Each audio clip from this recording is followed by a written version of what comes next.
সারা বাংলাদেশ আজ কাঁদছে। ধর্ম মন্ত্রণালয়ের নির্দেশনায় বাংলাদেশে গ্রামে গঞ্জে শহরে বন্দরে সব মসজিদে আমাদের ভাই জনাব শরীফ ওসমান হাদির জন্য দোয়া, খতনা করা, জিকির আজকার সম্পন্ন হয়েছে। আমি তার জীবন বৃত্তান্ত পাঠ করছি।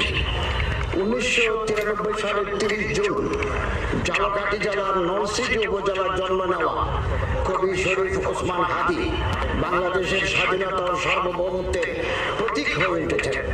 তার গুরুদার যুক্তি, দেশপ্রেম, মানবিক মূল্যবোধ, দৃঢ়তা দিয়ে তিনি তার দেশকে ভালোবেসেছেন।